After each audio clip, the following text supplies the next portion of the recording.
ಸಮುದ್ರದ ಅಲೆಗಳ ಸದ್ದು, ತಂಪಾದ ಗಾಳಿ ಜೊತೆಗೆ ಸಮುದ್ರದ ಪಕ್ಕದಲ್ಲೇ ಎತ್ತರವಾಗಿ ನಿಂತಿರುವ ಪ್ರಸಿದ್ಧ ಲೈಟ್ ಹೌಸ್. ಇದು ಬೇರೆ ಯಾವುದೂ ಅಲ್ಲ, ನಮ್ಮ ಕರ್ನಾಟಕದ ಉಡುಪಿಯ ಪ್ರಸಿದ್ಧ ಕಾಪು ಬೀಚ್.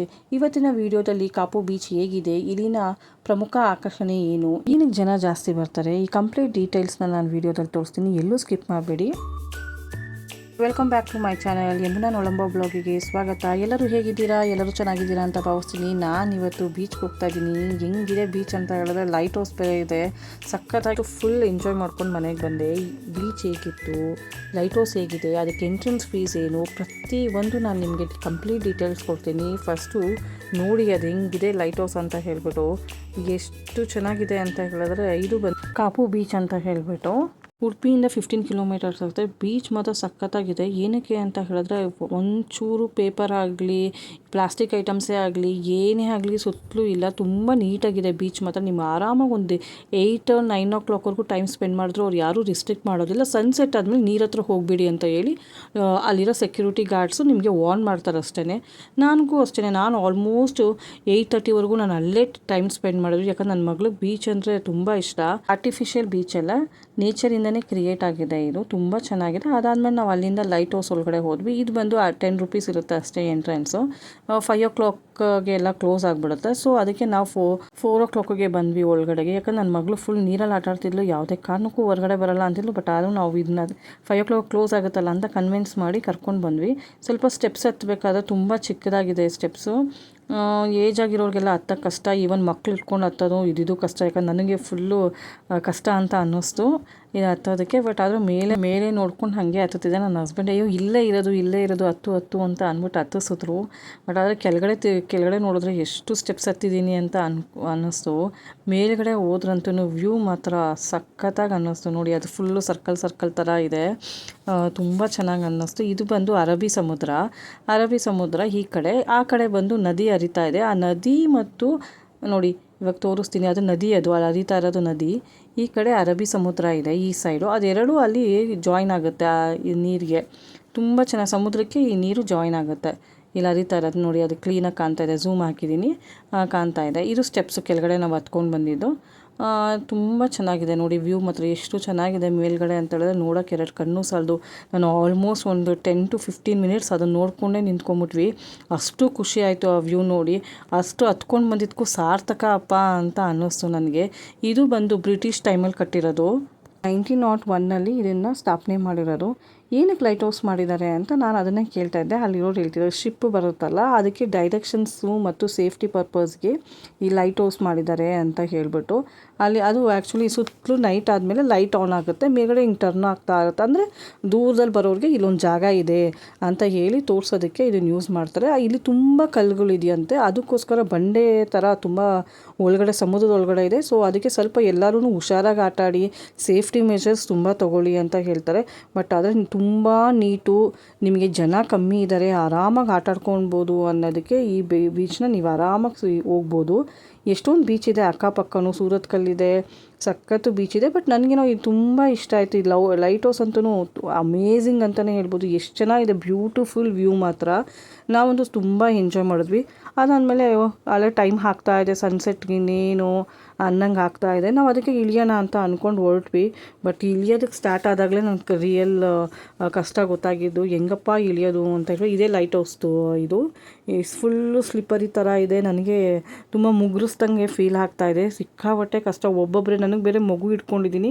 ಅವ್ರು ಯಾರೋ ಹೇಳಿದ್ರು ಕೊಡಿ ಮೇಡಮ್ ಮಗುನ, ನಾನು ಇಳಿಸ್ಕೊತೀನಿ ಆಮೇಲೆ ನೀವು ಇಳೀರಿ ಅಂತ ಹೇಳ್ಬಿಟ್ಟು. ಯಾಕಂದರೆ ಇದು ಫುಲ್ಲು ಕಡ್ದಾಗಿದೆ, ನನಗೆ ಇಳಿಯೋದಕ್ಕೆ ತುಂಬ ಕಷ್ಟ ಅಂತ ಅನ್ನಿಸ್ತು. ಆರಾಮಾಗಿ ಇಳಿಯೋಕ್ಕಾಗಲಿಲ್ಲ ನನಗೆ. ಅದಕ್ಕೋಸ್ಕರ ನಾನು ಮಗುನ ಇವ್ರ ಕೈಲಿ ಕೊಟ್ಬಿಟ್ಟು ಇಳಿಯೋದಕ್ಕೆ ಸ್ಟಾರ್ಟ್ ಮಾಡಿದೆ. ನಮಗೆ ಎಷ್ಟು ಖುಷಿ ಅಂತ ಹೇಳಿದ್ರೆ ನಮ್ಮ ಕರ್ನಾಟಕದಲ್ಲಿ ಎಷ್ಟೆಲ್ಲ ಪ್ಲೇಸಸ್ ಇದೆ ಅಲ್ವಾ ನೋಡೋದಕ್ಕೆ ಅನ್ನೋದೇ ಖುಷಿ. ಇದಂತೂ ತುಂಬ ಚೆನ್ನಾಗಿದೆ. ಇಷ್ಟು ವರ್ಷದ ಹಳೇದು, ಎಷ್ಟು ಸ್ಟ್ರಾಂಗ್ ಆಗಿದೆ ನೋಡಿ. ಈಗಿನ ಕಾಲದಲ್ಲಿ ಇಷ್ಟು ಸ್ಟ್ರಾಂಗಾಗಿ ಎಲ್ಲಿರುತ್ತೆ. ನಾನು ಹಾಗೆ ಇಳ್ಕೊಂಡು ಹೋಗ್ತಾ ಇದ್ದೆ ನೋಡಿ, ಅದು ಫುಲ್ಲು ಸರ್ಕಲ್ ಥರ ಇದೆ. ಇಲ್ಲೊಂದು ಕಿಟಕಿ ಕಾಣ್ತು, ಆ ಕಿಟಕಿಯಿಂದ ವ್ಯೂ ನೋಡಿದ್ರೆ ಎಷ್ಟು ಚೆನ್ನಾಗಿದೆ ನೋಡಿ. ಅಲ್ಲಿಂದ ನೆಕ್ಸ್ಟ್ ಸ್ವಲ್ಪ ಇಳ್ಕೊಂಡು ಹೋದರೆ ಮತ್ತೆ ಇನ್ನೊಂದು ಕಿಟಕಿ ಸಿಗುತ್ತೆ. ಆ ಕಿಟಕಿಯಿಂದನೂ ಮತ್ತೆ ನಾನು ವ್ಯೂ ನೋಡಿಕೊಂಡು ಅದು ಒಂದು ಸ್ವಲ್ಪ ಚೆನ್ನಾಗಿ ಎಂಜಾಯ್ ಮಾಡ್ಕೊಂಡು ಇನ್ನೇನು ಕ್ಲೋಸಿಂಗ್ ಟೈಮು ಅವರು ಮೇಡಮ್ ಕ್ಲೋಸಿಂಗ್ ಟೈಮು ಸ್ವಲ್ಪ ಮೂವ್ ಆಗಿ ಬೇಗ ಎಲ್ಲರೂ ಜನ ಬೇರೆ ಜಾಸ್ತಿ ಇದ್ರು ಮೂವ್ ಆಗಿ ಅಂತ ಹೇಳ್ಬಿಟ್ಟು ಹೇಳ್ತಾಯಿದ್ರು. ತುಂಬ ಚೆನ್ನಾಗಿದೆ ಮಾತ್ರ ನೋಡಿ, ಎಲ್ಲರೂ ನಿಂತ್ಕೊಂಡು ಫೋಟೋ ಶೂಟ್ಸ್ ಎಲ್ಲ ಮಾಡ್ತಿದ್ದಾರೆ. ಆಲ್ಮೋಸ್ಟ್ ಇನ್ನೇನು ಕ್ಲೋಸ್ ಆಗ್ತಿದೆ, ಸನ್ಸೆಟ್ ಟೈಮ್ ಅಂತಲೇ ಬಂತು. ನಾವು ಅದನ್ನೇ ಅಂದ್ಕೊಂಡು ಅಲ್ಲಿ ಕೂತ್ಕೊಳ್ಳೋಣ ಬೀಚ್ ಹತ್ರ, ಸನ್ಸೆಟ್ ಆಗೋವರೆಗೂ ನೋಡೋಣ ಅಂತ. ಅಂದರೆ ಅದಾದಮೇಲೆ ಅಲ್ಲೇ ಸ್ನ್ಯಾಕ್ಸ್ ಎಲ್ಲ ಸಿಗುತ್ತೆ, ನಿಮ್ಗೆ ಆರಾಮಾಗಿ ತಿನ್ಕೊಂಡು ಸನ್ಸೆಟ್ ನೋಡೋಣ ಅಂತ ಹೇಳಿ ಇಳಿತಾ ಇದ್ವಿ. ಕಾಪು ಅನ್ನೋದು ನಾನು ಚಿಕ್ಕ ಹಳ್ಳಿ ಅಂತ ಅಂದ್ಕೊಂಡಿದ್ದೆ, ಬಟ್ ಆದರೆ ಇದು ಬಿಗ್ ಸಿಟಿ ಅಂತಲೇ ಹೇಳ್ಬೋದು. ಎಲ್ಲ ಐಟಮ್ಸು ನಿಮ್ಗೆ ಏನೇನು ಬೇಕೋ ಎಲ್ಲ ಸಿಗುತ್ತೆ ಇಲ್ಲಿ.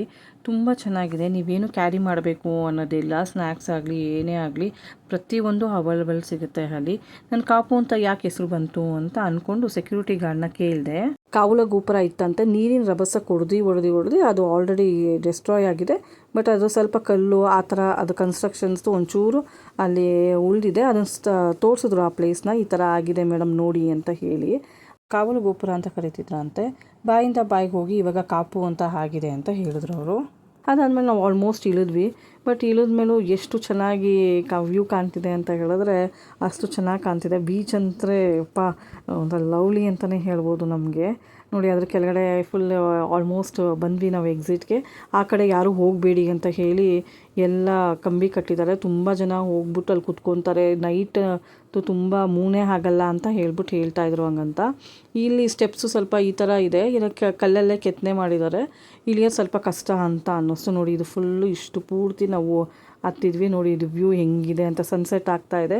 ನಾವು ಸನ್ಸೆಟ್ ಆಗೋದಕ್ಕೆ ಅಂತ ಹೇಳ್ಬಿಟ್ಟು ಇಲ್ಲೇ ಎಲ್ಲ ಕುತ್ಕೊಂಡು ಸನ್ಸೆಟ್ ನೋಡ್ತಾ ಇದ್ವಿ. ತುಂಬ ಚೆನ್ನಾಗಿದೆ. ಮತ್ತು ನನ್ನ ಮಗಳು ಬಂದಳು ನೋಡಿ ಅಲ್ಲೇ ಸನ್ಸೆಟ್ ನೋಡೋದಕ್ಕೆ. ಸನ್ಸೆಟ್ ಆದಮೇಲೂ ಜನ ಹೋಗ್ತಾನೆ ಇದೆ, ಎಲ್ಲ ಇಲ್ಲೇ ಕೂತಿದ್ದಾರೆ. ಇದು ಯಾಕಪ್ಪ ಅಂತ ಅಂದ್ಕೊಂಡೆ. ಆಮೇಲೆ ಸೆಕ್ಯೂರಿಟಿ ಗಾರ್ಡ್ನ ಹೋಗಿ ಕೇಳಿದೆ. ಅವ್ರೇನಂತ ಅಂದರು, ಲೈಟ್ ಹೌಸ್ದು ಲೈಟ್ ಆನ್ ಆಗುತ್ತೆ ಮೇಡಮ್, ಅದು ಸುತ್ತಲೂ ಸುತ್ತುತ್ತೆ ಅಂತ ಹೇಳಿದ್ರು. ತುಂಬ ಚೆನ್ನಾಗಿ ತೋರಿಸಿದ್ರು ಅದನ್ನು. ನಾವೆಲ್ಲ ಅಲ್ಲೇ ವೆಯ್ಟ್ ಮಾಡಿಕೊಂಡು ಆ ಲೈಟ್ ಹೌಸ್ ಲೈಟ್ ಆನ್ ಆಗಿದ್ದ ಕೂಡಲೇ ಎಲ್ಲ ನೋಡ್ಕೊಂಡು ಬಂದ್ವಿ. ಅದಾದಮೇಲೆ ಸ್ವಲ್ಪ ಸ್ನ್ಯಾಕ್ಸ್ ಇತ್ತು, ಒಂದು ಸ್ವಲ್ಪ ಸ್ನ್ಯಾಕ್ಸ್ ತಿನ್ಕೊಂಡು ಒಂಚೂರು ಫೋಟೋಸ್ ತೊಗೊಂಡು ಬಂದ್ವಿ. ಇದು ಬಂದು ನನ್ನ ಮಗಳು 2 o'clock ಇನ್ನಾದಾಗ ಬೀಚಲ್ಲಿ ಆಟಾಡೋ ವೀಡಿಯೋ ಇದು. ಸಖತ್ತಾಗಿ ಆಟಾಡಿದ್ಲು ಮಾತ್ರ. ಅವಳಿಗಂತೂ ನೀರು ನೋಡಿದ್ರೆ ಫುಲ್ಲು ಖುಷಿ. ಇನ್ನೂ ಇಷ್ಟೊಂದು ನೀರು ಸಿಕ್ಬಿಟ್ರೆ ಇನ್ನೇನು ಬಿಡ್ತಾರ, ಚೆನ್ನಾಗಿ ಆಟಾಡ್ಕೊಂಡು ಕುತ್ಕೊಂಡಿದ್ಲು. ಊಟನೂ ಬೇಡ, ತಿಂಡಿನೂ ಬೇಡ, ಏನೂ ಬೇಡ, ಬೀಚ್ ಅಂತ ಅಂದ್ಕೊಂಡು ಚೆನ್ನಾಗಿ ಆಟಾಡ್ತಾನೇ ಇದ್ದಾಳೆ ಅವಳಂತೂ. ಏನು ಮಾಡಿದ್ರು ಹೊರಗಡೆ ಬರ್ತಿಲ್ಲ ನೀರಿಂದ. ಅವ್ರ ಅಪ್ಪಂಗೂ ಸ್ವಲ್ಪ ಸಾಕಾಯಿತು. ಅದಾದಮೇಲೆ ನಾನು ಹೋದೆ, ನನ್ನ ಜೊತೆನೂ ಒಂದು ಸ್ವಲ್ಪ ಹೊತ್ತು ಆಟಾಡಿದ್ಲು. ಮಸ್ತ್ ಎಂಜಾಯ್ ಮಾಡಿದ್ಲು ಮಾತ್ರ. ನಾನು ಸ್ವಲ್ಪ ಹೋದಾಗ ಟಾಯ್ಸ್ ಎಲ್ಲ ತೊಗೊಂಡೋಗಿದ್ದೆ.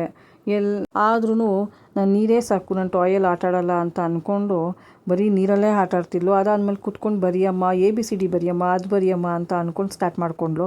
ಅದ್ರ ಜೊತೆಗೆ ಮಣ್ಣಲ್ಲಿ ಕುತ್ಕೊಂಡು ನಾನು ಸ್ವಲ್ಪ ಅವಳ ಜೊತೆ ಕುತ್ಕೊಂಡು ತುಂಬ ಟೈಮ್ ಸ್ಪೆಂಡ್ ಮಾಡಿದೆ ಮಾತ್ರ.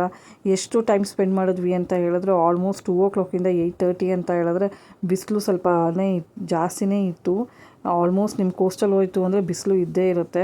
ಅವ್ರ ಜೊತೆ ನಾನು ಟಾಯ್ಸ್ ತೊಗೊಂಡು ಸ್ವಲ್ಪ ಹೊತ್ತು ಕೂತ್ಕೊಂಡು ಅವ್ರ ಜೊತೆನೂ ಆಟ ಆಡ್ಕೊಂಡು ಕೂತ್ಕೊಂಡೆ. ಎಷ್ಟೋ ವರ್ಷ ಆಗೋಗಿತ್ತು ಈ ಥರ ನಾವು ಮಕ್ಕಳ ಥರ ಆಗೋದನ್ನು ನೋಡೋದಕ್ಕೆ. ತುಂಬ ಚೆನ್ನಾಗಿತ್ತು ಮಾತ್ರ. ಅವಳು ನಾನು ಇಬ್ಬರು ಎಷ್ಟು ಚೆನ್ನಾಗಿ ಆಟ ಆಡಿದ್ವಿ ಅಂತ ಹೇಳಿದ್ರೆ ಅಪ್ಪ, ನನ್ನ ಚೈಲ್ಡ್ಹುಡ್ ಡೇಸ್ ಎಲ್ಲ ನನಗೆ ನೆನಪಾಗ್ಬಿಡ್ತು, ಅಷ್ಟು ಚೆನ್ನಾಗಿತ್ತೆ. ಅದಾದಮೇಲೆ ಅವಳು ಈ ಥರ ಮಾಡಮ್ಮ ಆ ಥರ ಮಾಡಮ್ಮ ಅಂತ ಹೇಳ್ಬಿಟ್ಟು ಮಣ್ಣನ್ನೆಲ್ಲ ಗುಡ್ಡೆ ಮಾಡಿ ಎಲ್ಲ ಮಾಡ್ತಾ ಕೂತ್ಕೊಂಡ್ವಿ. ಚೆನ್ನಾಗಿ ಎಂಜಾಯ್ ಮಾಡಿದ್ವಿ ಮಾತ್ರ. ನೀವು ಏನಾರ ಈ ಕಡೆ ಬಂದರೆ, ಉಡುಪಿ ಕಡೆ ಬಂದರೆ ಈ ಕಾಪು ಬೀಚ್ ಅಂತೂ ಯಾವುದೇ ಕಾರಣಕ್ಕೂ ಮಿಸ್ ಮಾಡಬೇಡಿ. ಲೈಟ್ ಹೌಸ್ ಮಾತ್ರ ನೋಡಲೇಬೇಕು. ಈ ವಿಡಿಯೋ ಇಷ್ಟ ಆಯಿತು ಅಂತ ಹೇಳಿದ್ರೆ ನೀವೊಂದು ಜಸ್ಟ್ ನನ್ನ ಚಾನಲ್ನ ಸಬ್ಸ್ಕ್ರೈಬ್ ಮಾಡ್ಕೊಳ್ಳಿ, ಕಮೆಂಟ್ ಮಾಡಿ, ಲೈಕ್ ಮಾಡಿ, ಶೇರ್ ಮಾಡಿ ಈ ವಿಡಿಯೋನ. ಈವನ್ ನಿಮ್ಮ ಫ್ರೆಂಡ್ಸ್ಗೆ, ನಿಮ್ಮ ಫ್ಯಾಮಿಲಿ ಮೆಂಬರ್ಸ್ಗೆ ಎಲ್ಲರಿಗೂ ಸಬ್ಸ್ಕ್ರೈಬ್ ಮಾಡ್ಕೊಳ್ಳಿ ಅಂತ ಹೇಳಿ. ಯಾಕಂದರೆ ನನಗೂ ಮೋರ್ ವೀಡಿಯೋಸ್ ಹಾಕೋದಕ್ಕೆ ಒಂದು ಎಂಕರೇಜ್ಮೆಂಟ್ ಸಿಕ್ಕಂಗಾಗುತ್ತೆ. Thank you for watching.